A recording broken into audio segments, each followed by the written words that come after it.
Right now you need it, driving yourself through the hard times. Traffic won't speed up, so you turn the radio on.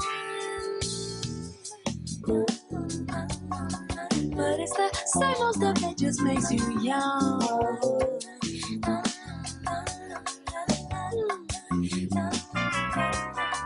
Well, somehow he feels it in the DJ at the station. Sends sweet salvation when he starts to play this song.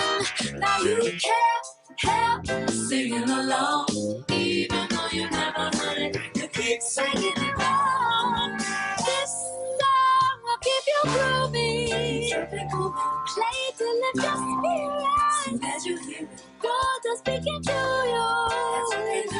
Ooh, this song's the one. Play to lift your spirits. God is speaking to you.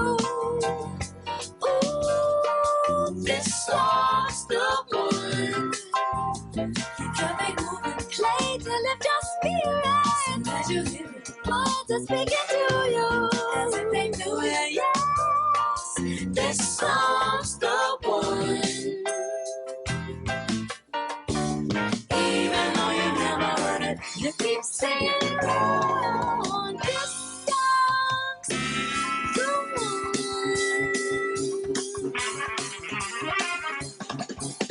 And then you start mixing it up. When you're tired and still and missing something, waiting for some magic to come and make you feel better. Enter that song. Then that's how we know the power of song can sing.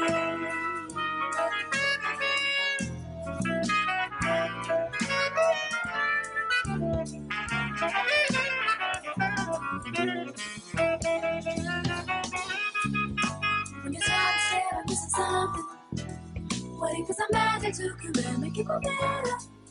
Enter that song. And that's how we know the power of song can sing.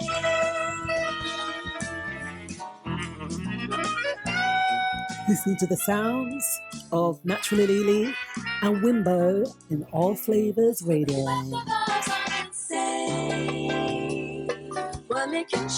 On the 20th of October, and what a pleasant day it was. Play to lift your spirits. What is speaking to you? Yes, this song's the one.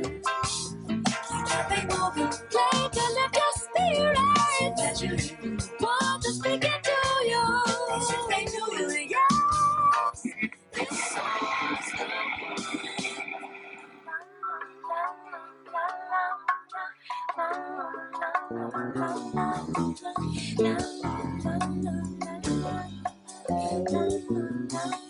You're listening to the Drivetime Show on Allflavas Radio. Yeah, alright. So you pull over and start scrambling for a pen. But the bus comes in again. Paper in hand, you can't help moving while you're listening. Your skin starts bristling. Here comes the part you know, and you can't help singing along, even though you never heard it. You keep singing it wrong. This song will keep you grooving. Play to lift your spirits. As you hear God is speaking to you. This song's the one. Play to lift your spirits.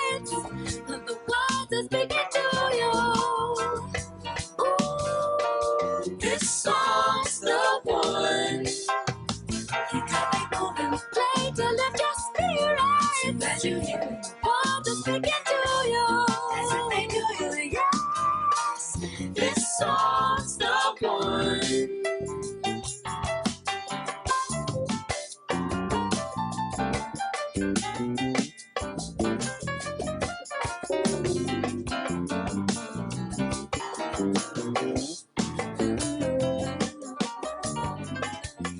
The People's Station.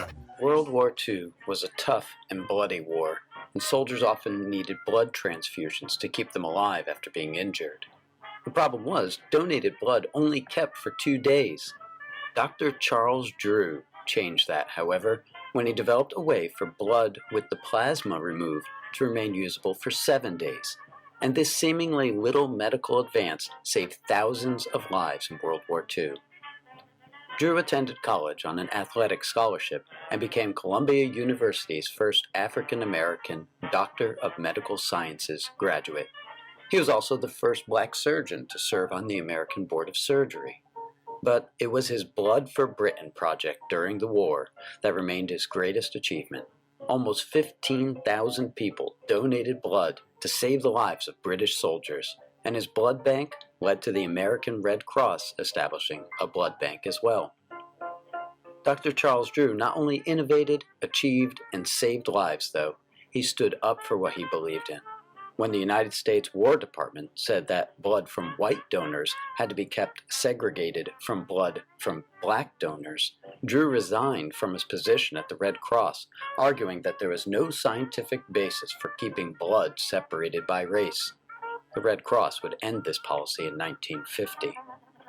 Dr. Charles Drew's life-saving legacy lives on today every time someone gives blood and helps to save a life. Allflavasradio.com, the people's #1 station. Best music, the best presenters, the best station. Oh yes, good evening everyone. How are you all doing out there? And naturally Lily in the studio. How are you tonight? I'm good. Good evening, everybody. Nice. We've got a nice jam-packed show tonight. And there you have it. More Black history. We'll be touching on some amazing Black men doing some great things at this time. And also some politics. And we have a special guest in the show, in the studio, should I say, today too. Lovely. Yeah, but given the fact that, you know, everyone's on lockdown, it's got to be a telephone interview tonight. So that's fine. Is that all right with you? That will do. That's fine with me. And that's Heather Haywood and Steve McIntosh.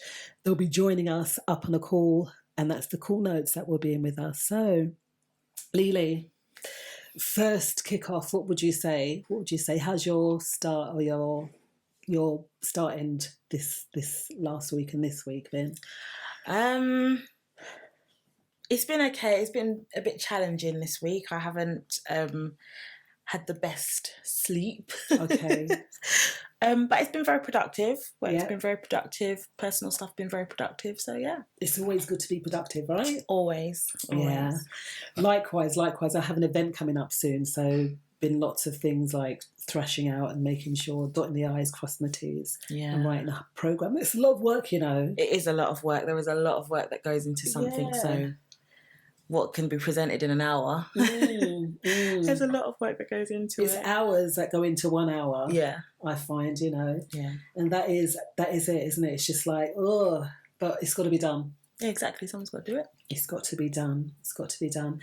And that's the main thing. So, what should we say? So let's talk about the first thing on our agenda for today. Okay. And that is Black Friday. Yes. We know it's coming up. It is. I know we're all on lockdown or going into lockdown, and we're in these different tiers and whatnot. Yes. But I guess it's the next big spending occasion. Yeah. What are your thoughts on Black Friday? My thoughts on Black Friday was, when I was researching this topic. No, what are they before you? Before I was like, no, well, I don't buy on Black Friday. And, you know, I'm not really a consumer anyway. Mm-hmm. So, like, you know, but we hear things that it was the slaves being sold and it's not good for Black people and so on and so forth. So I thought, because it's coming up, and it is a day that we tend to boycott. Yeah. Let me do a bit of research on it and see what I come up with.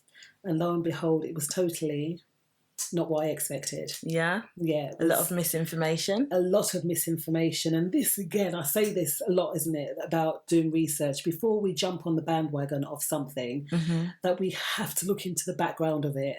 Otherwise, we can be led astray and led along. Yeah. And not believing what is right. Yeah. So background information. It's vital, isn't it? Vital. Research is vital and so forth, because what I knew it to be was that in past years you wouldn't buy because they said that the slaves would force or the masters would force the slaves to entertain. And if the food weren't good or the entertainment weren't good, you know, they pitched them against each other. There were losers, and the losers were sold in auction on the next day after Thanksgiving, because I think Black Friday is after Thanksgiving. I think so. I think the Thanksgiving's on the Thursday and then the Friday's right. Black Friday. So they were sold at the auction the next day, and that's why it's called Black Friday. Okay.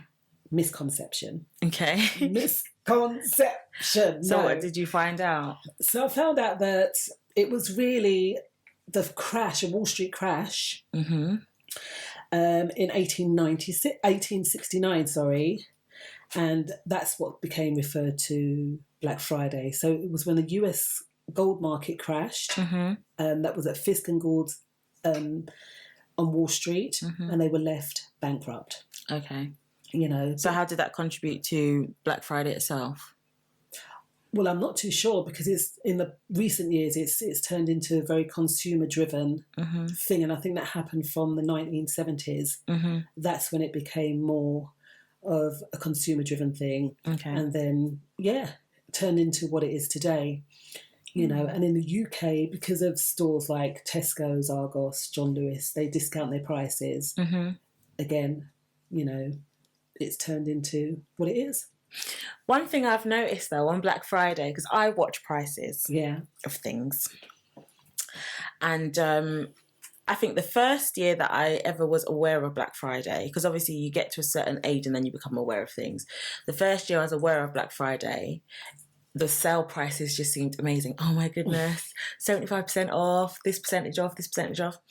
And then as the years have gone by, I've noticed that in the weeks prior to Black Friday, the prices of certain things go up. And then when Black Friday happens, they do get discounted by 75%, but that 75% is the actual price that it was originally. Yeah. They do that in all sales though, don't they? More recently, I've definitely seen them doing that. Yeah, that's just how it is. And I mean, I don't know now, considering that we may be going into lockdown, and businesses have been hit tremendously over this past 6 months, right? Yeah. So I don't know. I think there'll still be consumerism on Black Friday. Yeah? Yeah. I don't think having a certain number of people in the shop's going to stop anything. I don't think... I just don't think it's going to be that.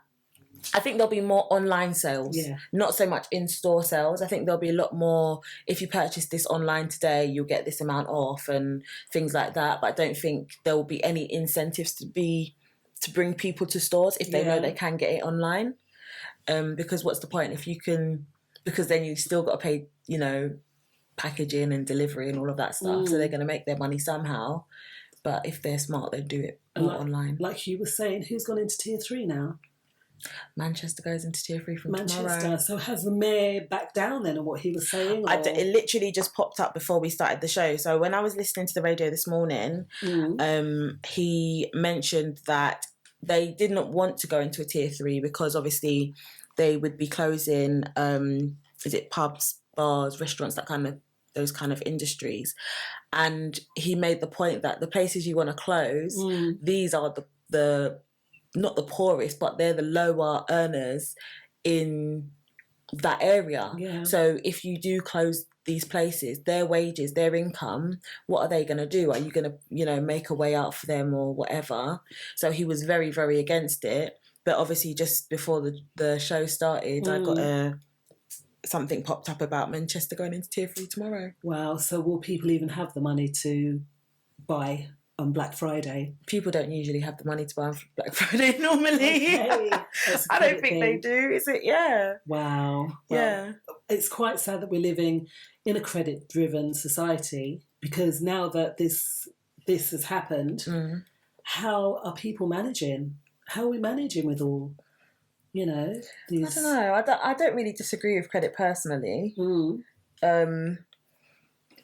I don't agree with living beyond your means. If you have credit, you should be able to pay it back. Yeah. But I don't not agree with credit. I think everybody should have a form of credit, to be honest. And is that because that's the society that we live in? So if we want to go and get a mortgage and all that stuff, because I know that you speak about credit scores and all that stuff. Yeah. Everyone wants the perfect credit score. And is that the reason why, in order to obtain more of it? Well, it's not even about your credit score. I think when you go to get anything on credit, the first thing they look at is your history. Have you left a trail? And if you're someone that likes to pay everything cash in hand, and then one day you decide, I want to go and buy a car on credit or whatever, you have no credit trail. Yeah. So how can you prove to them that you will be able to keep up with payments? You like to pay for everything 1, whereas they want to see, can you make a regular payment of £100, for example? Can you manage that every month? And the same thing with mortgages. Yes, people pay rent every month, but do people know that you can leave a credit trail with your rent? And that's a new thing that's happened in the last few years. I don't think a lot of people know about that. I've done a bit of research into it. But should it be credit or should it be called debit? It's not. It's credit. It's credit. How though? It's not debit. Debit is when you owe. Yeah, I know. So credit is you're taking something out, so you owe. So why do they? No, you're being credited an amount. Okay. That you then then get debited from your account every month. You see, it's very this world is very confusing. It is. Just like these days, I'm confused. Like I'm just getting on with things. As in, I'm not burying my head in the sand about what's going on. But if we allow it to affect us, then we'll just be... I posted something up yesterday about fear, and that whatever we fear, that's what we draw to us. Yeah. So we can't be fearful about this situation. We just have to kind of get on with it. Yeah. I don't think we should be fearful, but I don't think we should run from the obvious of what's happening. Like a lot of people, I think... There are obviously no, this isn't really real, this is all whatever it is, and that may be the truth. Yeah. However, if we continue to go down this route, we're going to continue to be in a state of things are not getting back to normal. But what's normal? What is normality now? Exactly. Well, this is our new normal if people keep on going down the route that they're going down. And it's not just about, like, we do think about, I don't want to be stuck in my house and things like that, but we're stuck in our house with our families. That's very true. Imagine those people that are stuck in their house alone, like our old 95-year-old friend that hasn't got anybody, that's got to be in his house by himself now. Well, but I think I went out on Sunday, and there's 2 groups now. So that it says your immediate family, obviously that's your bubble of 6, but also you can have a secure bubble group. Support bubble. Yeah, what is a support bubble? Because I really didn't even... I don't know, I need to do more research into it, but I think it is that if you are on your own and you've got like someone there that's your go-to, then they can be part of your bubble. Okay. But then you have to also think, if I'm someone's support bubble, that one person, I've then got 6 people that I'm around. Exactly. And then of my 6 people that I'm around, does one of them support someone else? Do you understand? So it can go very wrong. Like the hole that Alice fell down. Okay. Because it is actually a rabbit hole. It's a rabbit hole. It's a rabbit hole. And all sorts of, I'm sure you're all aware of Alice in Wonderland and her adventures. But I think that was a bit of a trippy book as well. Yeah, I don't know whoever wrote that was definitely on a trip. It was definitely on a trip. But yeah. It's an amazing book though, I love it. Yeah, very, I love very the good film. book. Yeah. But there we are, that's where we are, in a rabbit hole. But not so trippy, I guess, Yeah. But yeah, so Black Friday has nothing to do with, or its roots do not lay in slavery, but really it was the crash of the gold crash of 1869. What is a gold crash, Lise? I know you do trading and stuff. So what does that pertain to, please? Oh my gosh, putting me on the spot. I'm putting you on the spot here. The honest answer to that question is I don't fully know. Okay. And the other answer to that question is possibly the price of gold just at the time was not enough to sustain them. Okay. So because there was enough dollar, for example, floating in the markets, more cash, or did the price of it go up or something? And what pertains to a crash?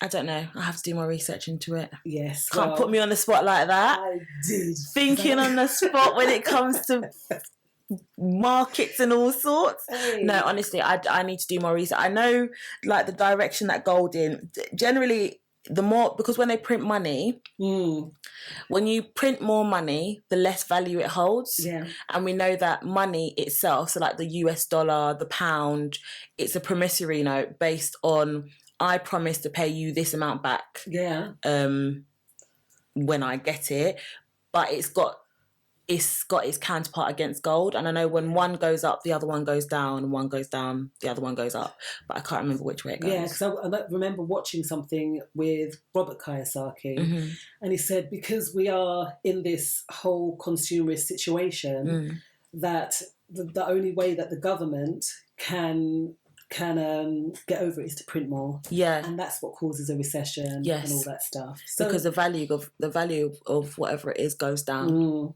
So there you go. What we're talking about tonight, Black Friday doesn't really have its roots in slavery, and really it pertains to the stock market crash. We'll see you in 5.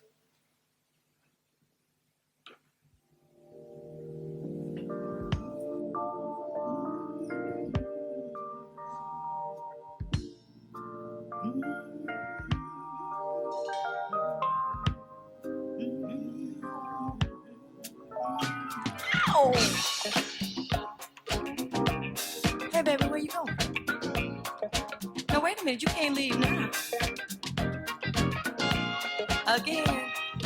Now, we've been through this before. And I'm tired. Sick and tired of the same old thing over and over.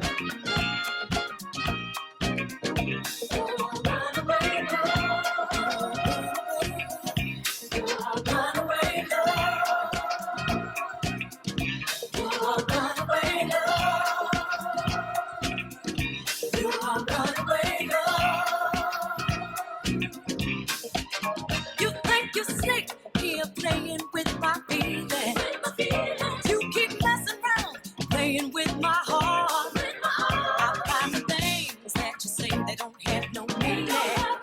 And that is why I know we're gonna have to part. Run away,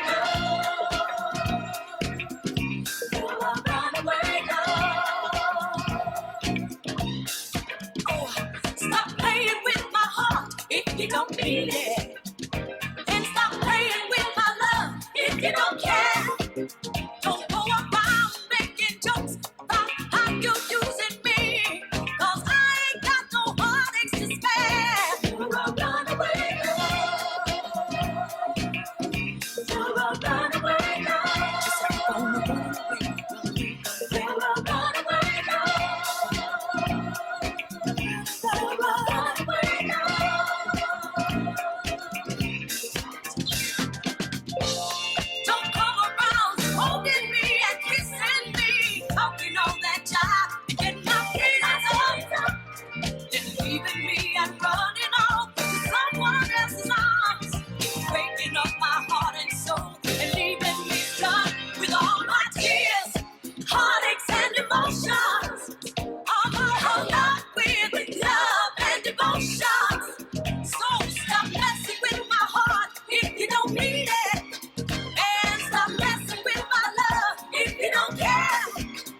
yes. That was Lynn Collins with Think, and also Linda Clifford with Runaway Love.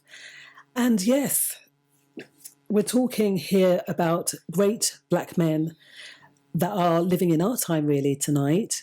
And what it is we're speaking on art, we're speaking on men doing good things for other men, and also another person that is speaking out for underprivileged children as well.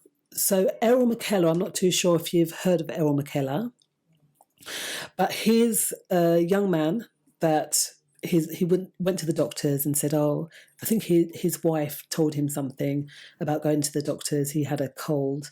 And he says, you know what, as he was sitting in the waiting room, he picked up this leaflet and it was about prostate cancer. So he said, well, I'm here. Let me just quickly check and see that I'm okay. And that led him again down another rabbit hole. And he found out that he had it. Wow. So he's up now. Since he's had it, he's obviously had certain side effects and that, but he's speaking up for other men as regards to this topic. I think we've touched on this before, haven't we? Yeah, we have. We talked about men going and getting themselves checked out. Yeah. And it's really, really important because he's a mechanic. Errol's a mechanic. And now he's saved actually over 50 of his clients' lives by telling them to go and get the test done. So this is something really serious, all right? And I know that men don't like to go to the doctors, and it's a whole thing of violation or whatever it is that you may feel. But he said he had an operation to remove his prostate, and he did have radiotherapy, and there are some serious side effects from his treatment, including his bladder control, erectile dysfunction. However, had he not gone, he would have been opposite way. He might not even be here today. Yeah. So he said he's dedicated his life to making men aware of the dangers of prostate cancer and encourage them to get tested. So have you been out and been tested, fellas? Have you gone out there and made sure that everything is okay? And I do think it is something that we definitely need to talk about. I know that men don't like to talk about things like health and stuff like that. I don't know why. Maybe it's out of, I don't know why it is. But I find especially black men, it's a topic that they don't like to cover. And actually, prostate cancer UK.org states that 1 in 4 black men will get prostate cancer in their lifetime. Black men are more likely to get prostate cancer than other men who have a 1 in 8 chance of getting prostate cancer. Those numbers are still pretty high, 1 in 8, 1 in 4. So out of 40 men, 10 of them will be black and will get cancer. Out of 400, like we could do the numbers like that. So it is important to make sure you go and get yourself checked. And I know the older that you get as a man, they say, is it 45 and over, you are at an increased, your risk is increased as you get older. So when you're in your 30s, coming up to your 40s, it's time to start, well, even from younger, but definitely when you're in your 30s, going into your 40s, it's time to start thinking about going and getting those checks done. Because, I mean, he, like you said, he just had something small that he went to the doctors for. And it was just out of seeing a leaflet on the table that he decided to ask the doctor to go further. And actually that doctor's very good because from personal experience, you go into the GPs and say, I've got 2 problems. And they're like, nope, you've got 10 minutes. You tell me about 1, you know, so that doctor also, in my personal opinion, is a bit of a hero because they took the time to do the test for Mr. Mckeller. But yeah. And it took him, it's a 10-minute test. That's how long it takes. 10 minutes of, you might feel uncomfortable, but again, outside of our comfort zone, we are going to find amazing things. And in his case, he found out that you know, he was ill and he needed to get treated for something that could have taken his life. 10 minutes of testing. Yeah. So, you know, thinking on that, have you been out there and got tested? And I'm just shouting out everyone there. Well done, guys, over the start end. Lovely variety of music from all the DJs on Allflavas Radio, and shouting out everyone in the chat room and also on TuneIn and the Allflavas Radio app. So that's Errol Mckeller. You can find out a little bit more about him at the Errol Mckeller Foundation, and he will be getting a member of the MBE, member of the British Empire, I think that's what it stands for, award for all the work that he's doing. So even going along and supporting and donating towards the cause, that would be amazing. So that's the Errol Mckeller Foundation.com, just to find out a little bit more. If you are a male, we'd encourage you to check that out. And if you're a female with a partner, to encourage them to go and get checked out as well, because you know this is our life. It's life changing, really, to know or not to know. Also, Mark Rashford. Have you heard of Mark Rashford? Surname sounds familiar. Yeah, he's a footballer. Yeah, that's why it sounds familiar. Okay. And I don't know for what team. Could someone tell me who Mark Rashford, who he plays for? I didn't put that here. But he sent a proposal for free school meals for the underprivileged children. Oh, yeah. Okay, I know who you're talking about now. Yeah, but the government has refused it. So that they've gone through, there is a, what do they call it, survey? Is that what they call it? Petition going round. Okay. But it went through, the bill was passed, it went through, and Marcus Rashford, the bill went through, and it didn't. They didn't accept it? No. Such a shame. Yeah, because there are a lot of underprivileged children during the holidays, right? I thought that he was giving some of the money towards it, but maybe not. It was a bill that he went to government. That's what this is the thing when we've had lots of petitions that came through over this whole period as well. Yeah.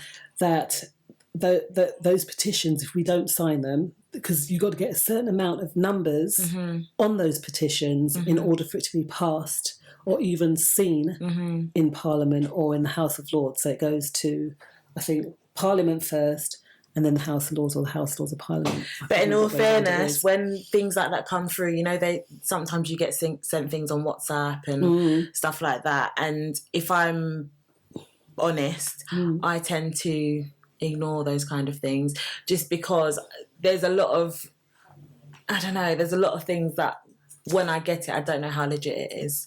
Right. So again, like what we said about Black Friday... Yeah. You have to do the research. Yeah. So go in, because someone sent me something the other day about a woman, she got thrown out of her house during this whole period, and they were asking for money, even today, right? Yeah. We had someone from Africa, asking for money, saying they're from a foundation.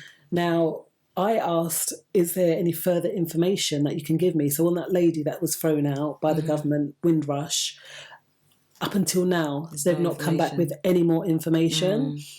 So to me, I can't really trust a source like that. So even just asking people directly or going into, typing the name in or whatever, going in and doing just a little bit. You only have to do a little bit. It doesn't take much to type in something. Don't get anything, please, from Wikipedia. Wiki. Yeah, that's the worst source of information. I mean, some facts are right, some facts aren't, because people can go in and change that. Right? So Wikipedia, no. Go into, if you're doing any form of research, you go into, we've got the internet now, which is great. I love to use a Google Scholar, which is really great because you get lots of papers and stuff like that.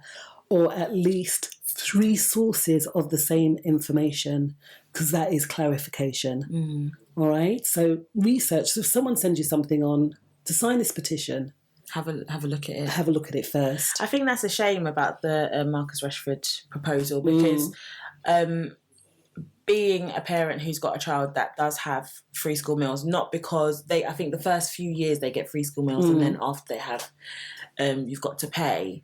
And just looking at the demographic of children that are in the school and the amount of money that the school asks for on a regular basis for loads of different things. You've got to pay for this day, you've got to pay for that day, you've got to send for this day.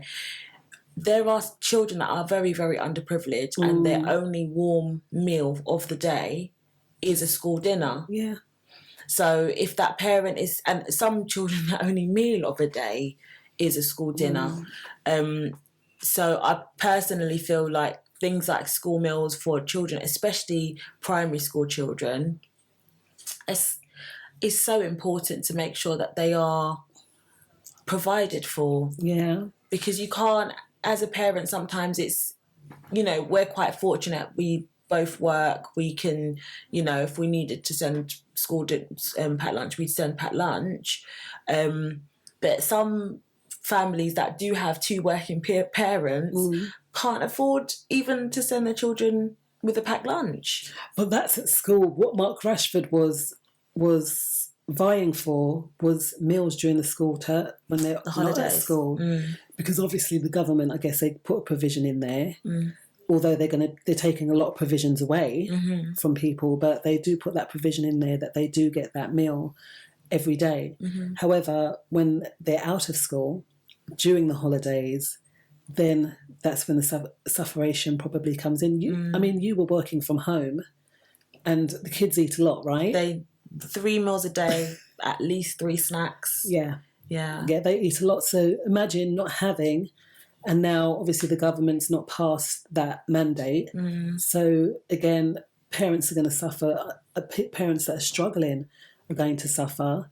You know, how do we get around that? It's a really good cause, and Marcus Rashford is a member of the British Empire as well, has an MBE. And I know that I looked at the tweet and people were just hailing him out. But it's really a good cause. You know, what do you mean by they were hailing him out? Like trolls just saying, saying not nice things. You would think that in this time as well, when we know how close to the poverty line so many people are, that something like this would be praised.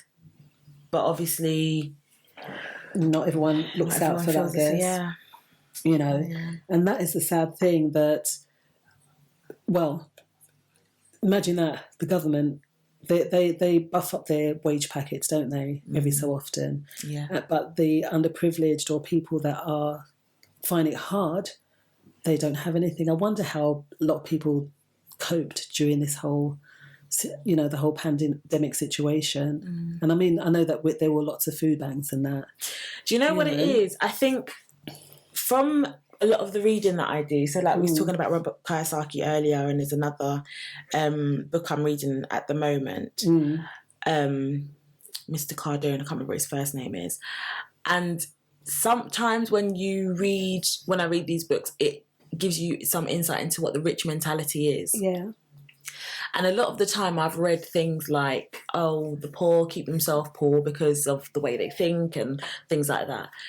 So it's the rich mentality. And to a certain degree, I understand what they're saying. However, when people are pushed to the limit, like said parents, where children are at home during the holidays, I feel like at moments like this, they are so blinded by the hard work that they've put in through success that they then forget, actually, it's at moments like this when people who are on the poverty line, who don't intentionally put themselves on the poverty line, need help. Absolutely. And like you said, even parents that have 2 wages coming into the household still need help in this day and age. I know there were people that were working and still having to go to the food bank. Yeah. You know, and much less having children. If you have 1 child, maybe you might get away with things. But what if you've got 2 or 3 or even 4 children? That's 4 mouths to feed. Like, how it's tough. You know, it's not like you're not going to cook a potato and not share it with your kids, because obviously you are, but is there enough to go around? So obviously, Marcus, trying to do a good thing. Check that out, End Child Food Poverty, because we often put child food poverty with African people. And it's on our doorstep. It's right here on our doorstep. It's on our doorstep. Because we had someone hit us up today, a foundation in Africa, and I said to Alicia, you know what, they're going to ask for money, right? So they'd done all the rigmarole, send loads of pictures, and it was probably one man and his family. And if you ever see how green and lush, they had a big bunch of bananas. They had land. They had land, right? So they were catering for themselves. They were able to at least provide sustenance. Okay, here we have the supermarket. I went to the supermarket today. The shelves are empty. Yeah. But then we get pulled back to the education word. Yes. Maybe people need to be educated in how to... I know a lot of people don't have gardens, for example, but are there little plots, areas outside the front of their flats or whatever? Absolutely. That's a shared piece of land that they can put a little potato patch or, you know, little things there. Yeah. So maybe you know, something small like that, he's tried to put this money into the system. Maybe then we need to scale it back a bit and look at different communities, different areas coming together and saying, oh, okay, well, we've got this little bit of green. And that's a communal area. You know, because we walk past one on a regular basis where they've got a little vegetable patch out the front by the river. And everyone goes and gets a couple of tomatoes. Yeah. It's beautiful. It's lovely. And my neighbour, he brought me loads of figs today off the fig tree. And I said, that's how we're going to have to start. I planted a load of, because we have to have an idea of how to plant, when to plant and how to do certain things. So obviously this year, because of lockdown, I said, you know what, I'm going to try my hardest to see what I can grow. And if you ever see those marrows, they're huge. Like, there's food out there. Yeah. You just don't know. So really, really important. We can grow vegetables during the winter and spring, summer, fall. We reap in the fall. And it's, you know, so think about that, guys. Do you have patches of land and so forth that you'd like to plant on and work as a community in order having something like that? So that might be a way forward. We should speak to Marcus Rashford about that, perhaps. Yeah. And maybe not having to go to the government about food, but planting our own if we can as a community. Yeah? All right, we'll see you in 5.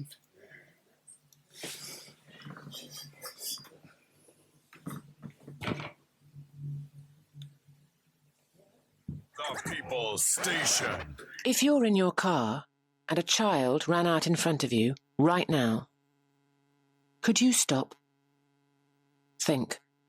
Slow down. Have you ever wondered what therapy is and even considered using a therapist? Here on All Flavas Radio, we're inviting you to listen to some therapeutic approaches which you may find useful. Join me, Darnell, for a taste of therapy on All Flavas Radio on Thursdays, 10 p.m. GMT with DJ Caddy. Club Zouk mashup session with Ninja Man Lloyd. Thursdays 8 to 10, Saturdays 2 to 4, Sundays 10 to midnight. Zouk mashup session on allflavasradio.com. Anuale! Tune into the George Flavors Reggae Show. Wednesdays 9 to 11 UK, 5 to 7 Eastern. Allflavasradio.com. Calameves Lewis say so. To all quail lovers from around the world, come join DJ Nige for 2 hours of solid quail music right across the genres: cadence music, zouk music, cordial music, lacomet, anything quail. It will be broadcast right here on All Flavas Radio with your host DJ Nige with a short year show, 8 p.m. to 10 p.m. GMT each and every Saturday. See you there. You're listening to allflavasradio.com. Catch DJ Laro on Sundays with the Caribbean Party, 12 to 2, and the Vibe Show, Tuesdays 8 till 10 on All Flavas Radio. Allflavasradio.com, the people's #1 station. Best music, the best presenters, the best station.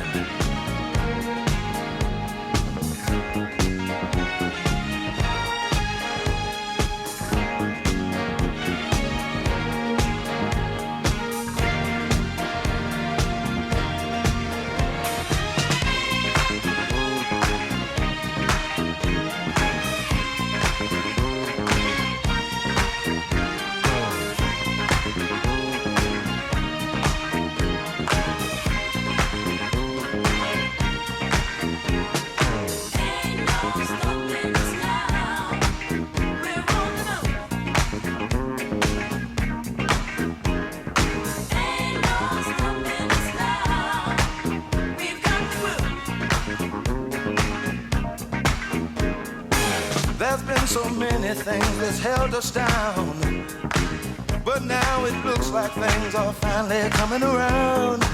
I know we've got a long, long way to go, and where we'll end up, I don't know. But we won't let nothing hold us back. We're putting our show together, we're polishing up our act, well. And if you've ever been held down before, I know you refuse to be held down anymore. Well, don't you let nothing stand in your way. I want you to listen to every word I say, every word I say. Ain't no stopping us now. We're on the move. Ain't no stopping us now. We got the groove. Ain't no stopping us now. I know. Ain't no stopping us now. We've got the groove. We got it. I know you know someone that has a negative vibe, and if you're trying to make it, they only push you aside. They really don't have nowhere to go. Ask them where they're going, they don't know. But we won't let nothing hold us back. We're gonna put our show together, gonna polish up our act, well. And if you've ever been held down before, I know you refuse to be held down anymore, well. Don't you let nothing stand in your way. I want you to listen to every word I say, every word I say. No. We're moving, we're grooving.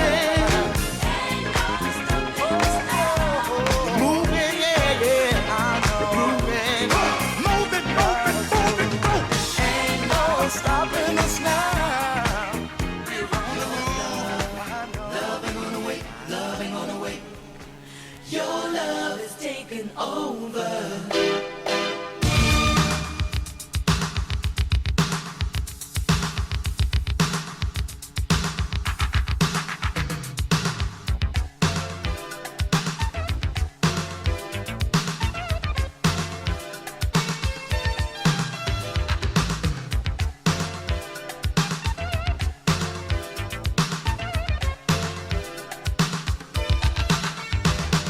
I wanna touch you on my mind.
Okay, that was the cool notes there.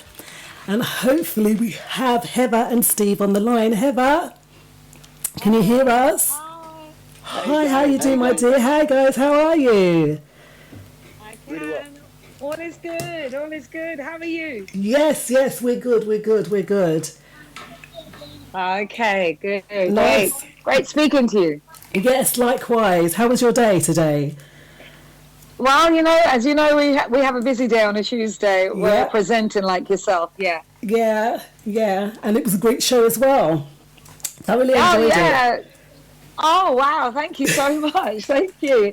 Stephen, she listened to our show. That's amazing. Well, she did because you read her name out.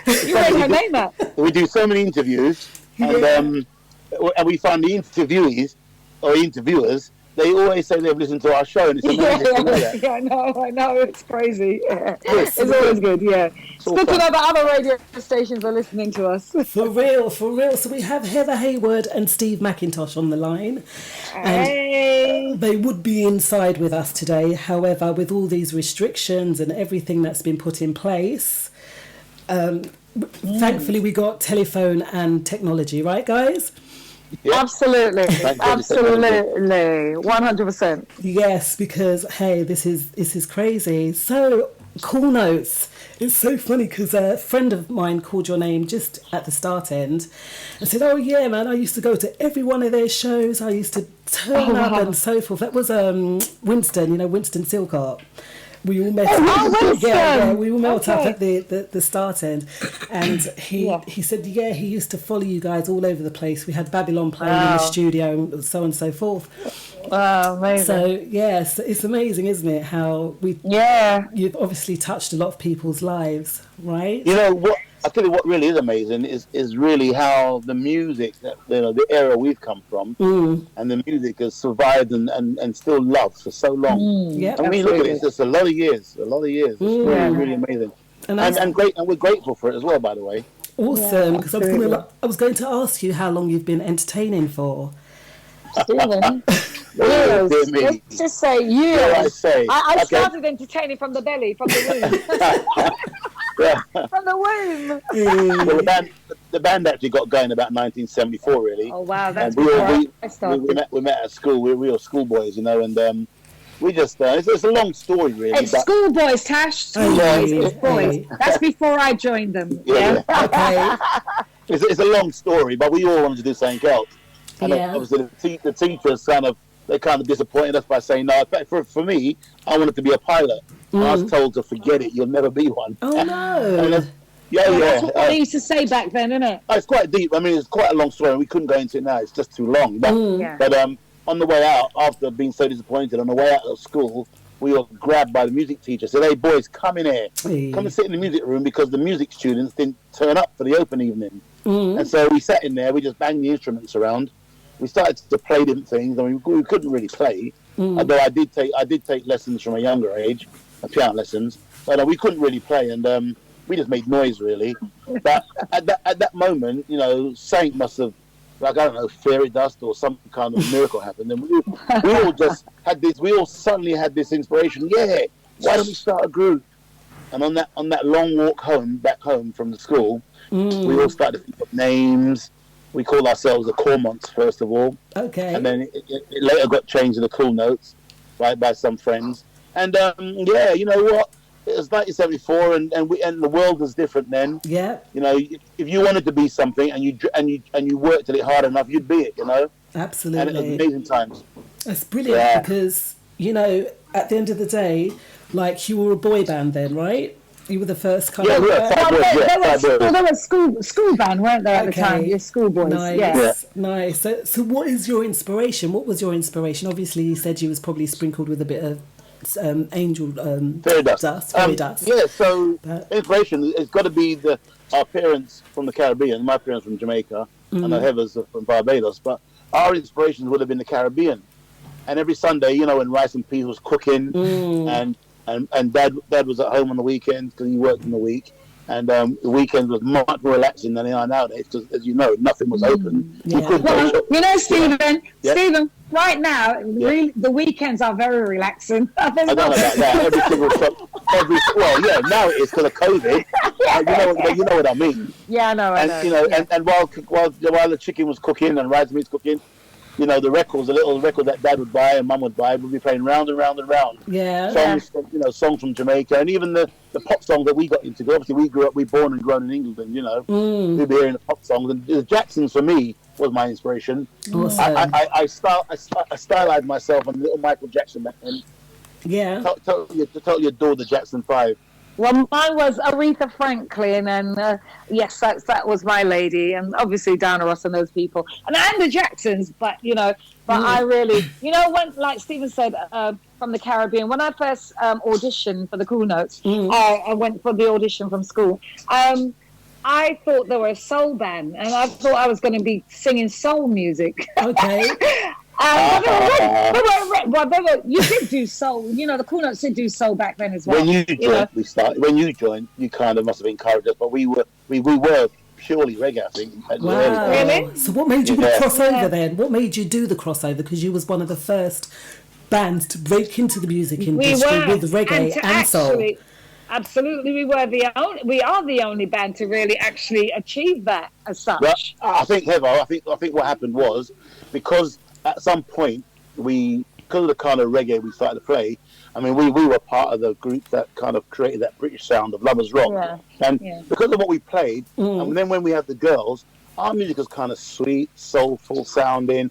The girls gave us that edge of that lovely girly sound and harmonies. Kitty voice. And it was a natural progression to go into something a bit more soulful. Yeah. And once, some of the audience and some of the fans say, "Wait, why don't you play soul music?" Yeah. That sort of stuff. So we started to play around with some covers, Yeah. And we did that. And the girls would sing it for us. They'd sing the tracks, and slowly, our music had a fusion. It does. But also, reggae, soul. But then also, Stephen, when back in the day when we used to do gigs and never get paid for them, such a hard time and stuff like that, especially reggae gigs. Come on. Has a lot changed? Has a lot changed? Well, I think that's the thing. People demand it nowadays. You couldn't do it nowadays. But I think what Heather's saying... Still do it, Stephen. It still happens. Well, it may be. But what Heather's actually saying there was quite important, actually, because we were one of the bands that actually learned our art, our craft. Yeah. We actually did the hard work, sitting in back of vans. Even the girls sometimes sat in back of vans. We had one van, our instruments and a driver, and we had to cram in there. They went through that hard time of doing all that stuff. We'd turn up.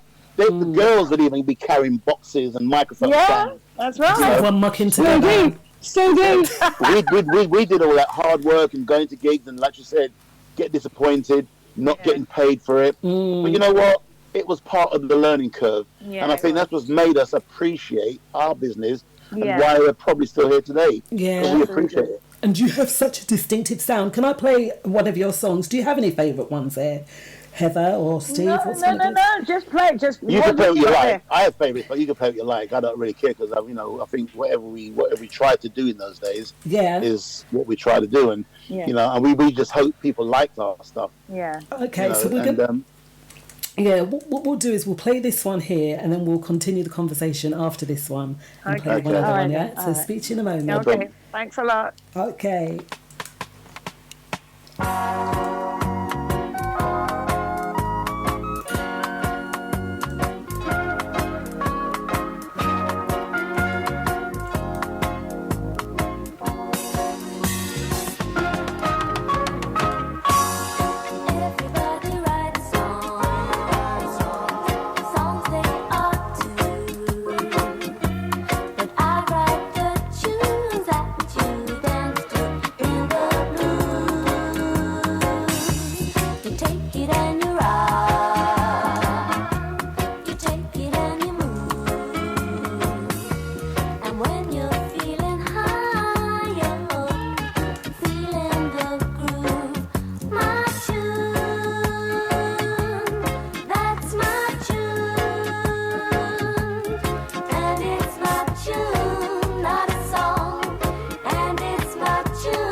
Hear it.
John-Baptiste, no. Oh. But he Yes. Yay. Hey, my love. Hi. Sounding sweet.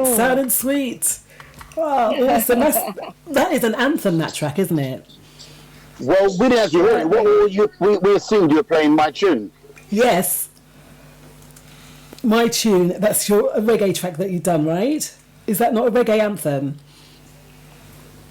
You know, the big story behind that track, you won't believe it. When we first made that song, I got to be honest, no one liked it. Wow.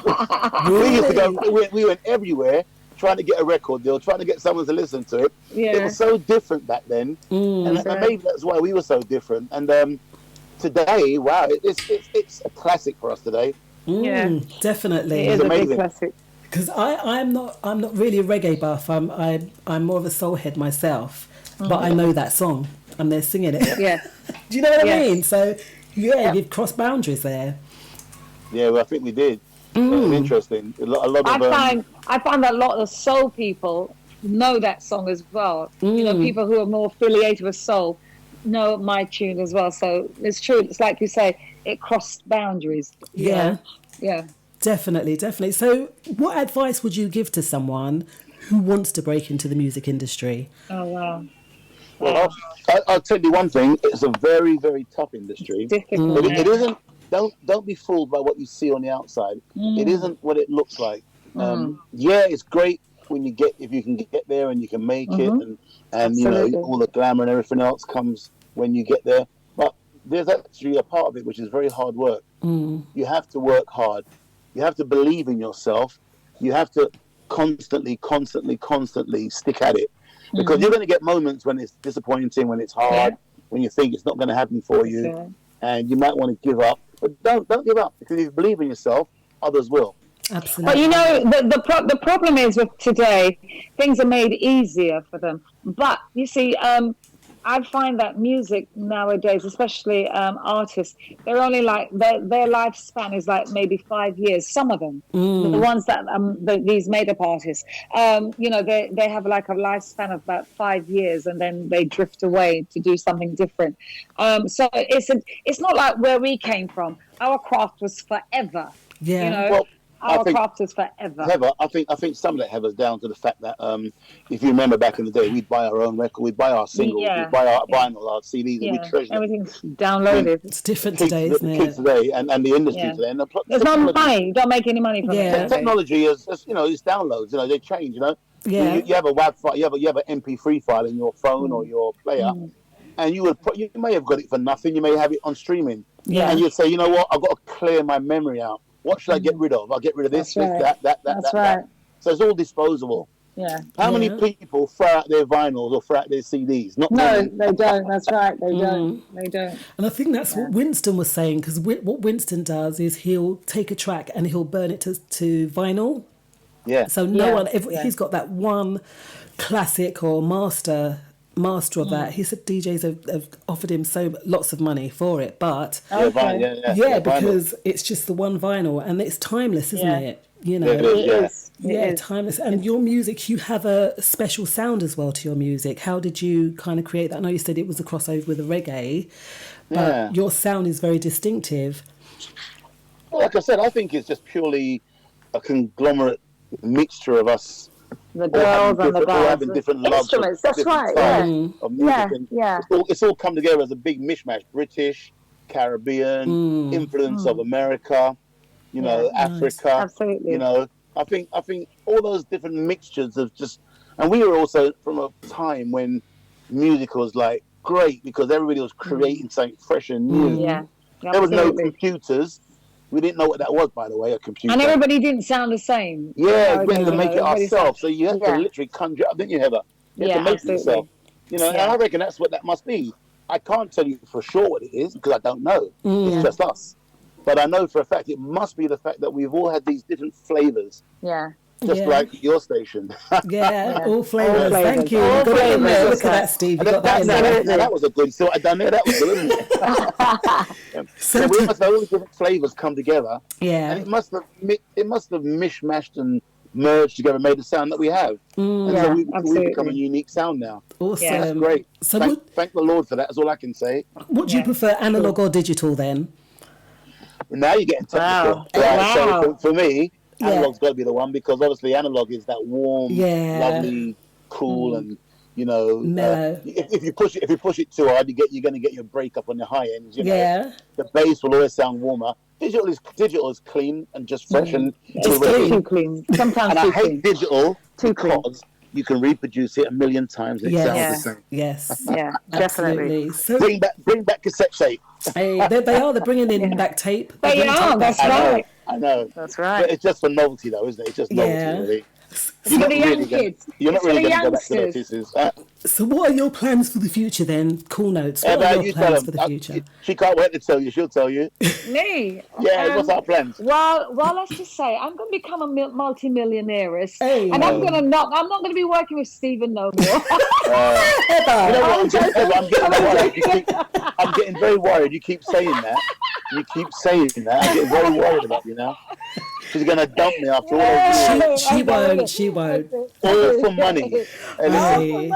No, don't throw it away. Don't throw good friendship away for money. That's not good, right? I think money's not worth it. Money's just. It's not true. I think. I was just joking. Come on, take I a know joke. you're Take joking. a I know you're joke. joking. No, we're working on an album. We've got the new We're album working on a coming. new album right now. Awesome. And, we're halfway through it. Quite a few tracks into it, but we've been stopped. That little bugger. I know. I can say that on the radio. Yeah. That little bug. Bugger. No 6 in the house no I more. keep saying it. It won't let us come together. So we obviously struggle. You know, we got to abide by the law, and you know, we had a good little run. And not only that, see, because we're busy in our own little worlds as well. Yeah. Taylor does what he does. I do a lot of stuff behind the scenes. Yeah. A lot of stuff behind the scenes. And obviously the timing was probably not right many years ago to sort of do this. Yeah. But the timing's right now. And then obviously it was right. COVID, that's the thing. I mean, COVID came and stopped it. Yeah. But having said that, technology is amazing. So we are doing things away from each other, and then we'll come together with the ideas. And we're looking for a completion date of around about April 2021. Year, Brilliant. And we've promised to stick to that. May 2021. Just write it down. Write it down. It will, and it will come through. It will come through. Yeah. Right. So we'll have teasers. We'll have a lot of teasers because there are a lot of tracks that are done already. Awesome. There'll be some surprises. Yeah. There'll be some surprises because we talked about where we came from, Lovers Rock. Well, there'll be some surprises. That might be a clue. There's a clue. There's a clue there as well. Okay. Well, we look forward to that. So where can we find you on social media then? Oh, right. Listen, Diane, I'm glad you said that. We got our own fantastic website. Okay. And that's just the Cool Notes. Yeah. .co.uk.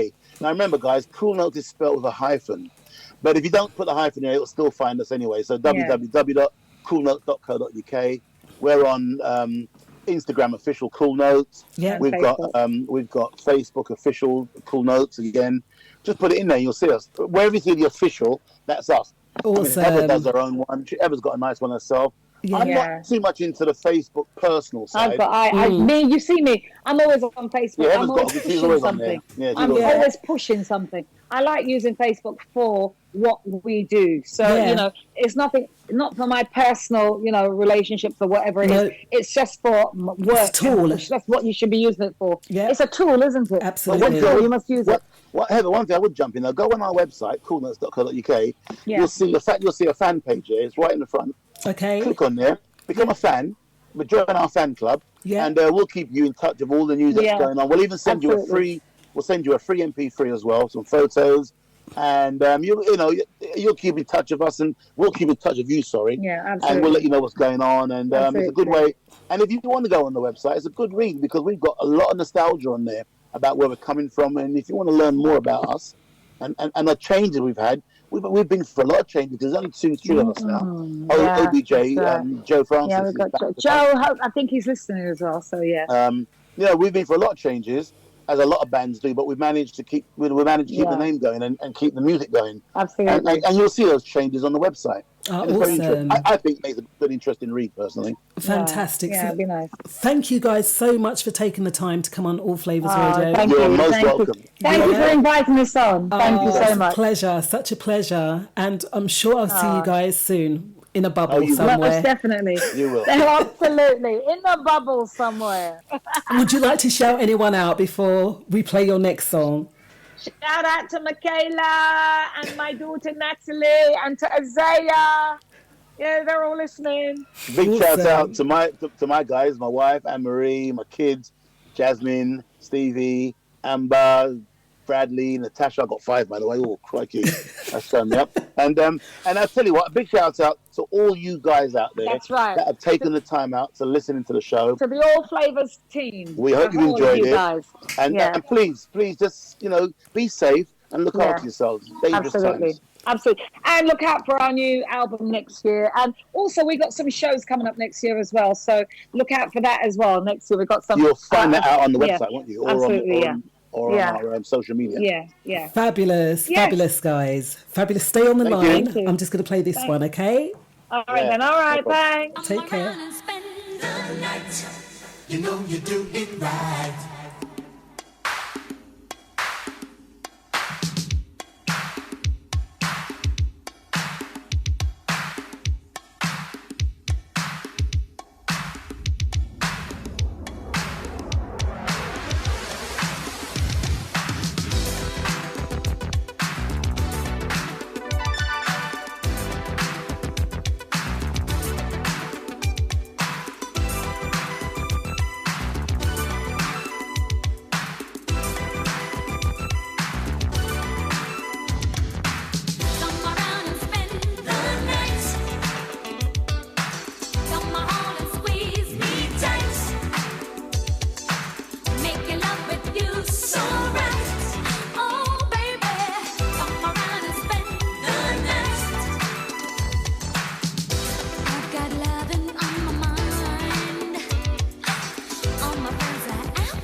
spend the night. You know you do it right. Now I'm feeling satisfied. Plenty good loving, I just can't deny. But there's something I gotta do. Gotta call my other lover, need him too. So what don't you come round and rescue me too?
The People's Station. World War II was a tough and bloody war, and soldiers often needed blood transfusions to keep them alive after being injured. The problem was, donated blood only kept for 2 days.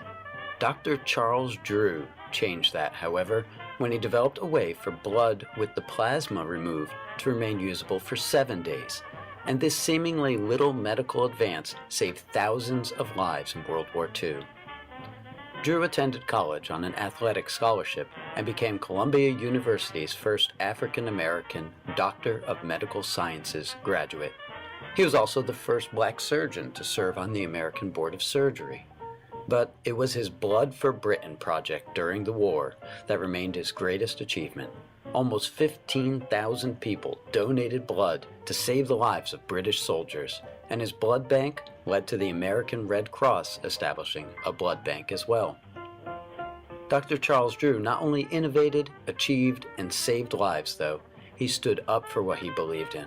When the United States War Department said that blood from white donors had to be kept segregated from blood from black donors, Drew resigned from his position at the Red Cross, arguing that there was no scientific basis for keeping blood separated by race. The Red Cross would end this policy in 1950. Dr. Charles Drew's life-saving legacy lives on today every time someone gives blood and helps to save a life. Allflavasradio.com, the people's #1 station. Best music, the best presenters, the best station. Oh, Lily. So that was the Cool Notes in the studio with us. That was lovely. Kind of virtually, right? Yeah, it was lovely to have them. Shout out to Heather. Shout out to Steve. Love you guys. Thank you so much for coming on. And also a nice shout out to everybody in the chat room. George Flavors, Wasau Malaysia, wishing you well. Charlie Muir, great show, great show. You can catch Charlie tomorrow, Wednesday from, I think it's 6 or 7 till 9. And then obviously George Flavors from 9 till 11. Hi, Chrissy. Nice to see you on board. DJ Larrow, you can catch DJ Larrow tonight from 8 till 10. And then also Mark Philogene from 10 till midnight. Hi, Joy. How you doing? Love, hugs and kisses. Kimmy B shouting you out with the family. Mark Philogene, Mr. Fix-It. Great show last night. Fabulous. So you can catch Mr. Fix-It on a Monday, Friday and Sunday.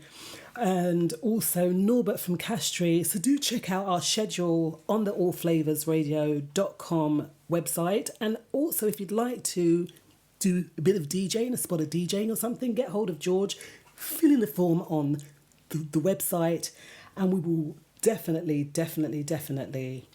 get back to you. So, yes, what's that, Lily? I was just going to say follow us also on Instagram and Facebook at allflavasradio.com, and obviously on Instagram, allflavas. Yes, so shout out to everyone else out there on the TuneIn app and also that are tuned in here. But come on, you silent listeners, come and join us in the chat room. Come on, don't be scared.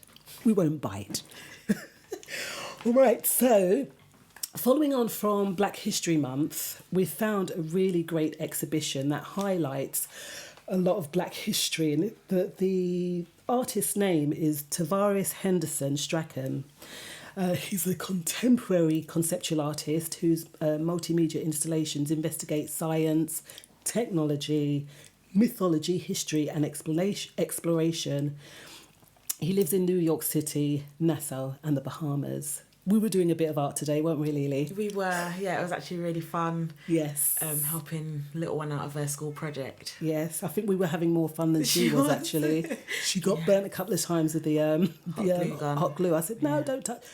You know, and it was my fault actually because I put the glue on and gave her the leaf to put on her tree. It's an amazing project. I'll post it in the chat. All right, so you can see how amazing it was. But yes, Tavares Henderson Strachan. What are your thoughts on that one there, Lily? I really like exhibitions. I don't go to enough, but I think they're amazing things. I really like mythology. I don't know why. I just find the unknown interesting. But yeah, science, technology, bit of history. It would be interesting to go and see. It says that the exhibition lasts an hour. and it's from James Baldwin to Haile Selassie and the Queen. So 3 very different characters that he covers. It's soulful, operatic, balletic, off-kilter and strange. Because I think that you're greeted with one person from history.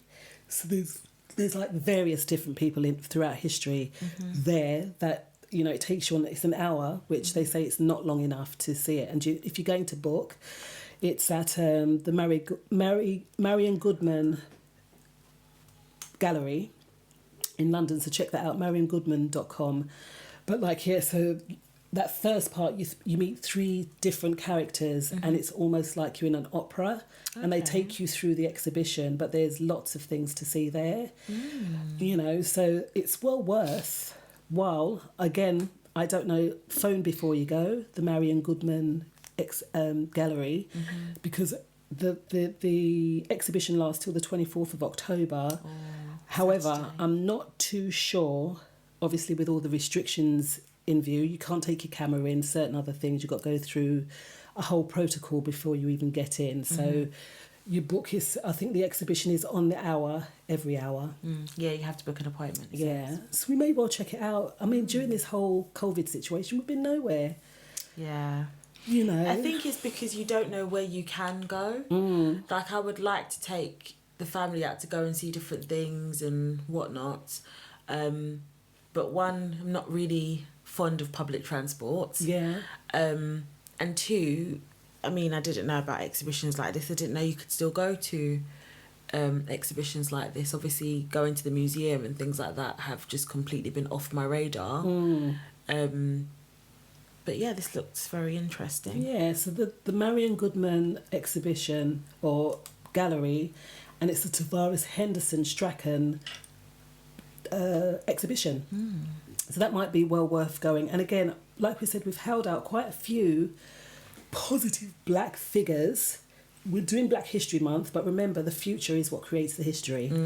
So these are going to be people that will end up in the history books. Yeah. So let's not always dwell on the past, but let's look forward as well, right? Definitely. And I think now, as we're talking about successful black figures, some people that we're hailing out, praising. Yes. For the first time ever, Rihanna makes Forbes' richest self-made women's list. Yes, that's amazing, isn't it? That is amazing. I think she keeps herself under the radar, but every now and again she slips up back into sight. Yeah. And we was talking about exhibitions. I know she's got her Fenty Beauty product, and she does like ladies wear and stuff like that. But cosmetics as well, right? She does cosmetics. Yeah. She does women's wear. She does quite a few different things. Yeah. She came in at number 33. Her net worth is 600 million. Amazing, yes.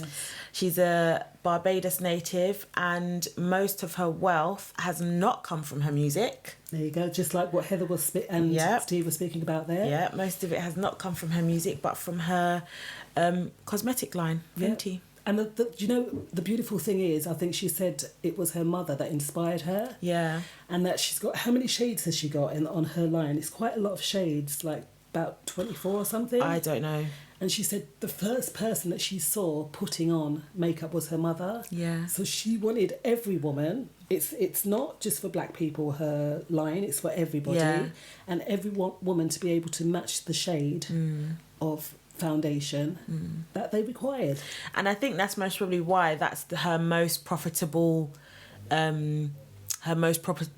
venture, because being a black female, when you do go and look for makeup, and I know there's this whole thing, oh, your skin's beautiful and blah blah, yes, but sometimes we just feel that little bit better with a bit of foundation on. Glow. It's very, very hard to get a shade match. And funny story, I got a shade match, I say that with the air quotes, yes, from MAC. Okay.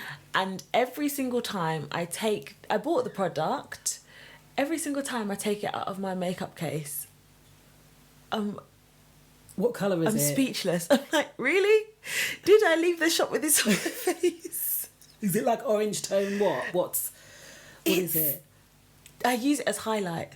Oh, really? Is that white? It's very, very light. Wow. It's like, you know, the palm of... No, it's not as light as the palm of my hand. That's a bit of an exaggeration. Did they just sell you the wrong one, do you think? Because they're actually quite good. Mind you, their things may come up in spots. The only time I really put makeup on is if I'm gigging or if I'm doing a podcast. That is it. I don't really wear it outside. I like to get rid of the anemia eyes. Well, this time it when it gets cold, like normally have gone to Africa and got that nice with dark glow. Yeah. But sadly, I kind of got one through the summer. Yeah. But not really. Off now. It's thank you very much. I was talking about myself. Wearing off indeed. Yeah, so Rihanna, she's done really well. It's really good. It's beautiful. And that's the thing. You know, when people make it, we know to speak of people on the NFL, that they get rich and then they end up back in poverty. And we spoke about that earlier, but she's obviously got a good team behind her and has invested her money into some very good things. Yeah, and I know that Heather was saying about the music, you know, they start with the music and then they lead into other things. And I don't really like music now. I love music, but the music that comes out now, it's not very... don't like it.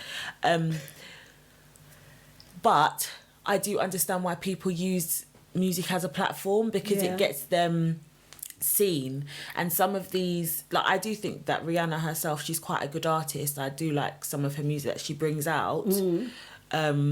But there's so many music artists saturating the market right now that they're not going to last very long. You stream your music, I think now streaming has gotten people down to 1.5 minutes worth of a song. No one even listens anymore, do they? No, because it is that industry where the more music you churn out, that's how you make money. And I think it's sad. Yeah, and I was listening to some of my stuff earlier, and my intros to me now are too long. Like it's like an 8-bar intro, but no, people don't want no 8-bar intro. Like you said, it's just like, just give it to me now. Yeah. That's what I want. But I find intros so exciting. Like when I listen to a song, you know, when you go for your playlist and as soon as the song starts, you're like, what song is this? What song is this? Oh yeah, it's that song. Because it's the lead up to the music, you know, it's that feeling that you get when you start listening to a song, that good feeling, that sad feeling, the emotion that it gives you when you listen to a track. And then the new music now, it's just the drop, and as soon as the drop comes, they just but don't you jump find in. That it just is quite on like a flat line? There's no intonation in it, and you know, flavour, and it's just very... I wouldn't say that for every song, but I think you have to search for the good... For the good music. Yeah. You do have to search. I tell you, I've been kind of searching for a lot of like new artists. It's very hard. It's very, hard, especially UK artists as well. I don't know if they're not getting into the studio. I don't know, but it's, it's quite a task to find good UK artists here. Can anyone out there, can anyone tell us of any good artists that they would suggest that we could listen to? UK, I mean, US, they're always putting out some good stuff. There's some great artists from the US, but what about the UK? Because that's what it's... Yes, Lily. But a lot of the UK artists are going to the US to make music. So even though we say US, they've got a lot of our artists that are coming from here. There was a new one that I found, and I didn't get a chance to download it. It's DJ Super D, and they've done a kind of a crossover of an South African kind of, with jazz and deep house. It was actually a very good track that I wanted to play tonight, but obviously next time I'll play that for next week. But there are the odd ones. There was another lady called Dalia that was really, really good. So they are out there. We just have to, like you said, just search. Yeah, you have to look. You have to search. Yeah, so DJs, all flavour DJs, let us know, because I know that you guys play some amazing stuff. A huge variety of music that is very pleasing and entertaining, so let us know what you think. 07895 134 713 if you have anything that you want to speak about, anything that we've spoken about tonight, and you may have a view on that, just let us know. 07895 134 713. Hi, I'm Heather Hayward, and I'm tuned to the Drive Time Show with Wimbo and Naturally on Allflavasradio.com. Woo! Go there, girls. The People's Station. Tune into the George Flavors Reggae Show. Wednesdays, 9 to 11 UK, 5 to 7 Eastern. Allflavasradio.com. Tell him Yves Lewis say so. To all quail lovers from around the world, come join DJ Nige for 2 hours of solid quail music right across the genres: cadence music, zouk music, cordial music, lacomet, anything quail. It will be broadcast right here on All Flavors Radio with your host DJ Nige with a short year show, 8 p.m. to 10 p.m. GMT each and every Saturday. See you there. You're listening to AllFlavasRadio.com. Catch DJ Laro on Sundays with the Caribbean Party, 12 to 2, and the Vibe Show, Tuesdays, 8 till 10 on All Flavors Radio. AllFlavasRadio.com. The people's #1 station. Best music, the best presenters, the best station.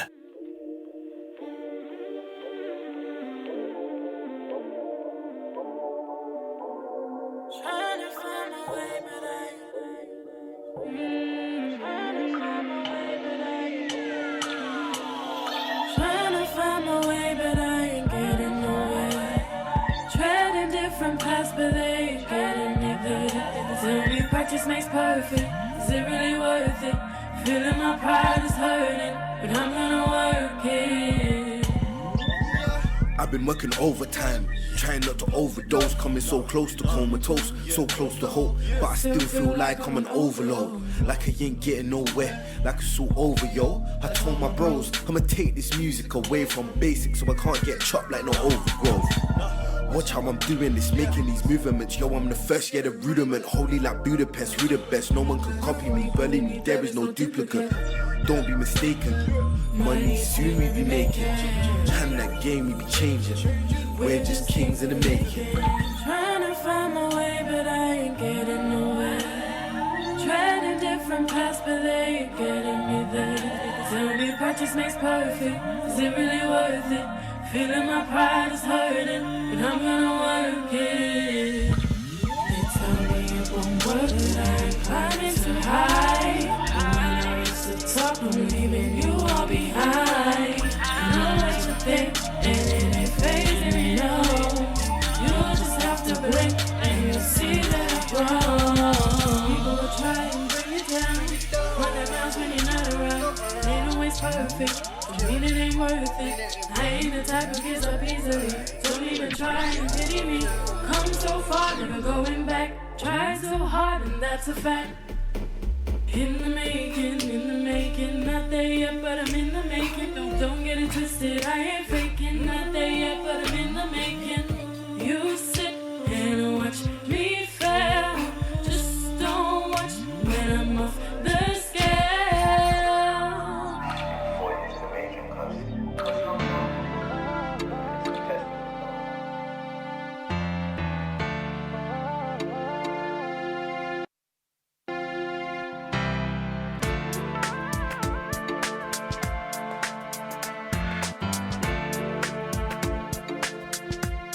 There's something going down.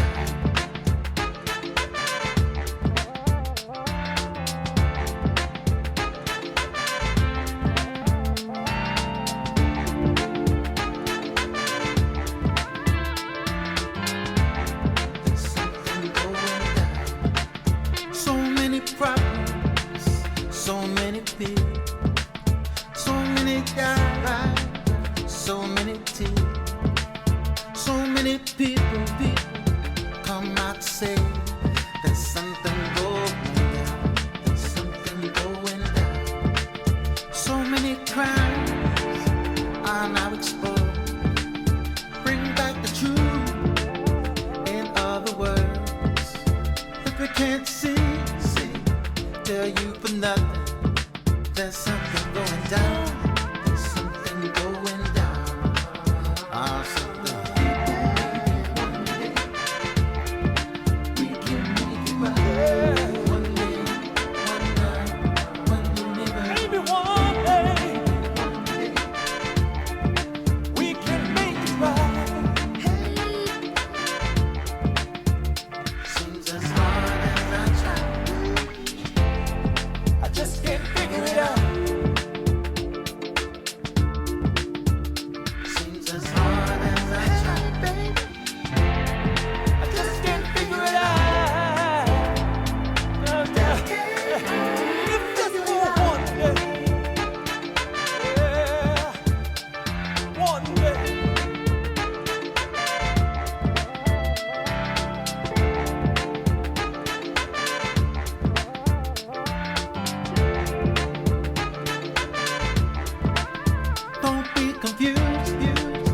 and shattered dreams. I'll say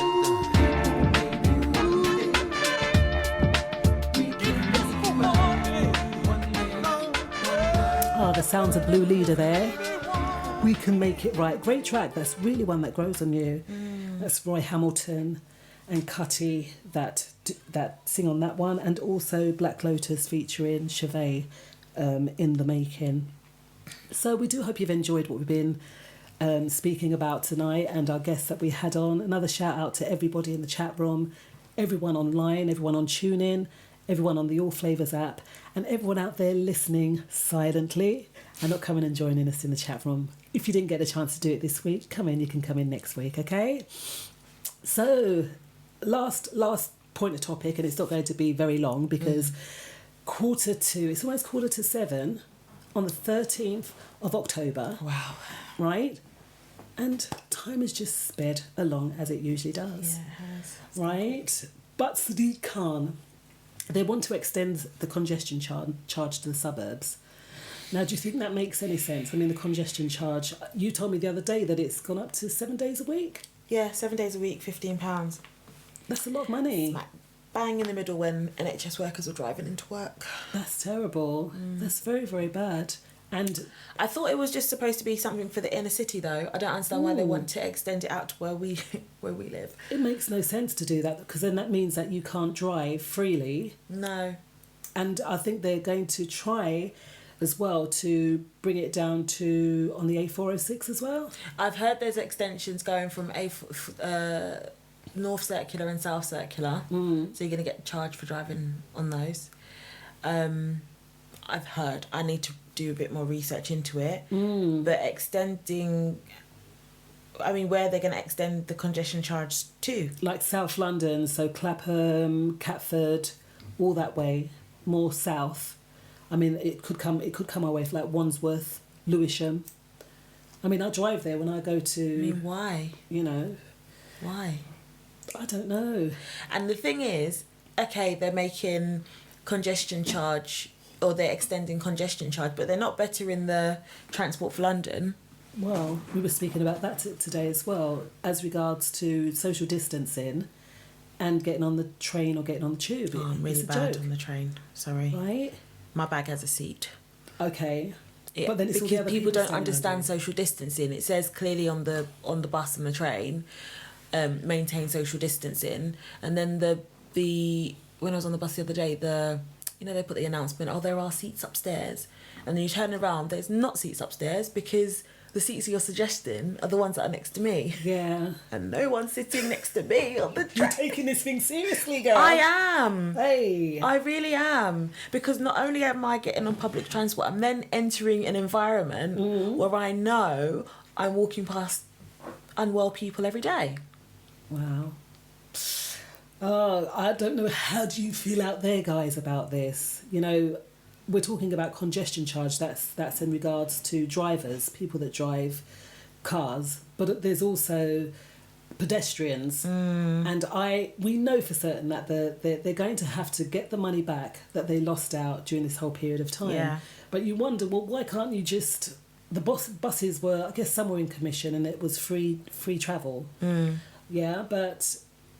half the people weren't travelling on those buses. No. Or the tube. They were empty, yeah. Right. And a lot of the tube was closed. So they didn't lose any money when we really think about it. Well, they did, because they still had to pay workers, they still had to pay maintenance.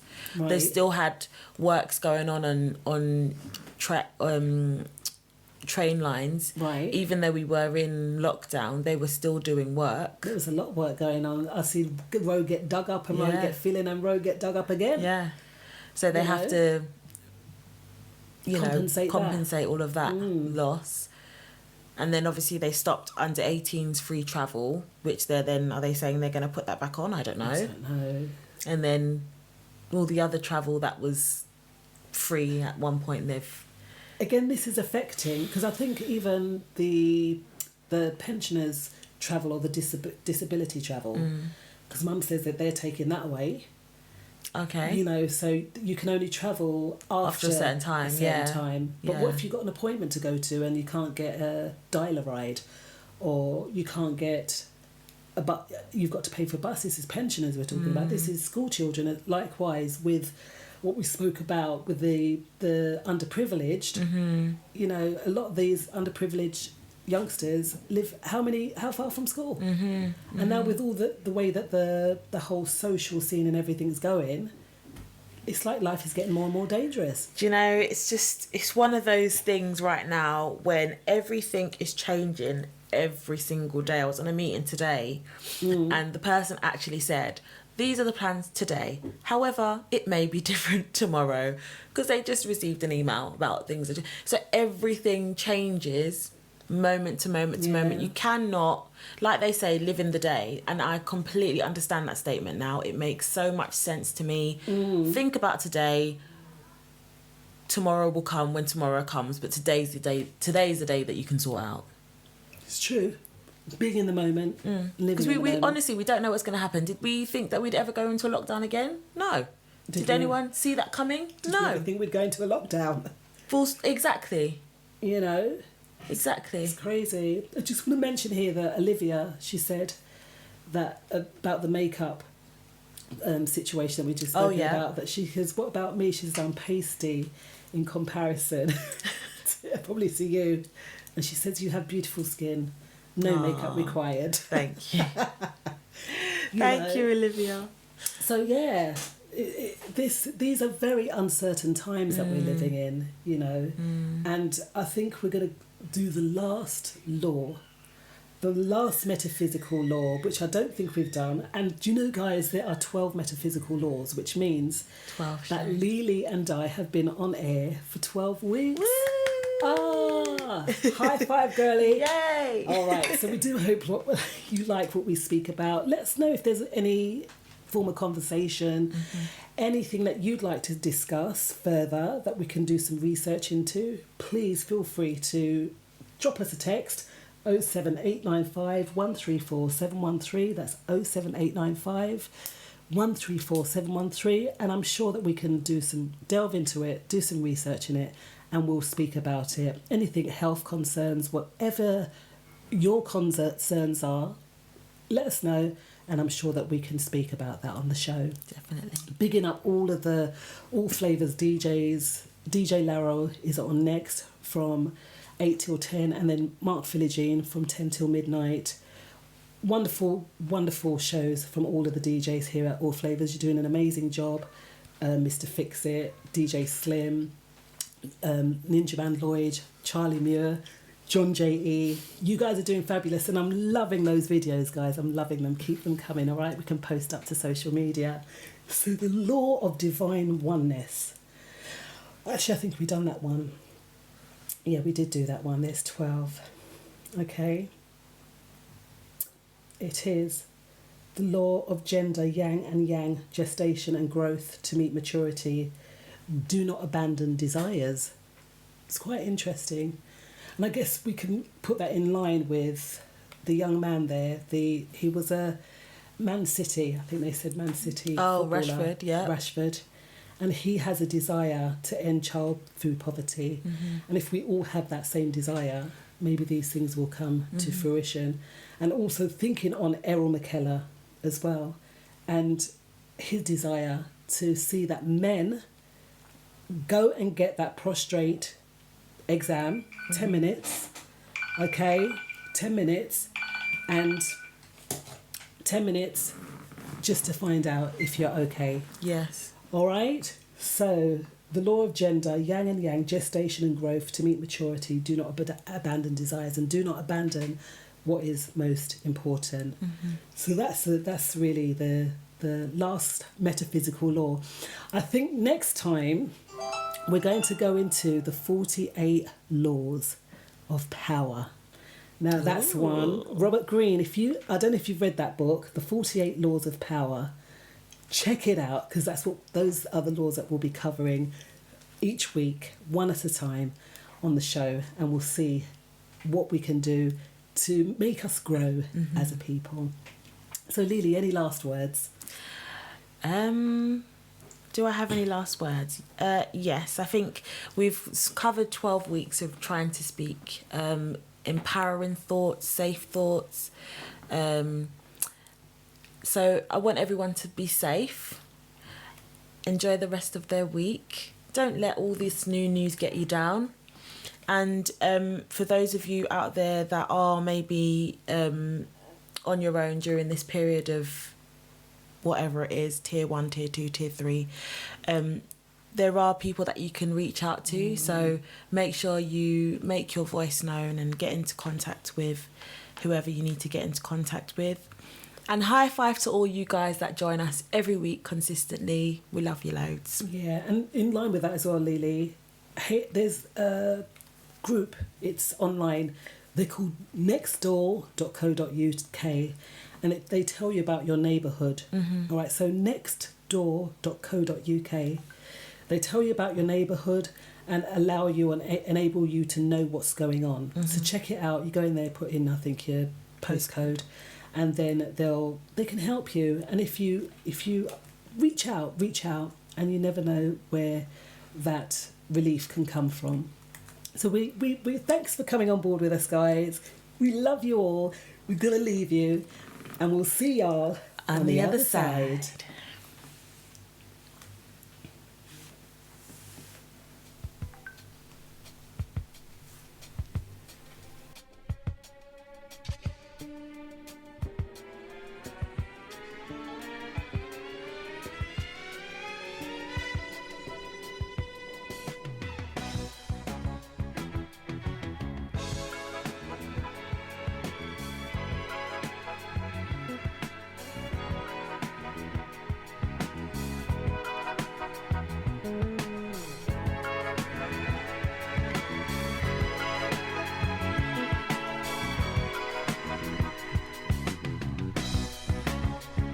I can't forget about you.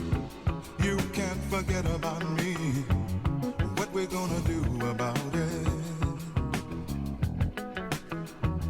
I can't turn you loose, and you won't break free. What we're gonna do about it? I made a deal with my heart. I would never fall in love again. Oh, but I misjudged your power, and inside an hour you had me hooked, and you reeled me in. Though I've tried and tried, I can never leave you, honey. Such a hold that you got on me, such a hold that you got. I've left you, baby, but I've always come back saying, such a hold that you got on me. I could never, I can't forget about you. You can't forget about me. What we're gonna do about it? I can't turn you loose, and you won't break free, no. What we're gonna do about it?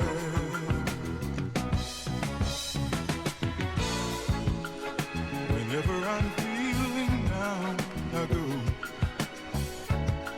back to where my heart has found a home. Wherever I seem to be, you know the presence of your love is always here with me. I can't forget about you. You can't forget about me. What we're gonna do about it?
lost my mind.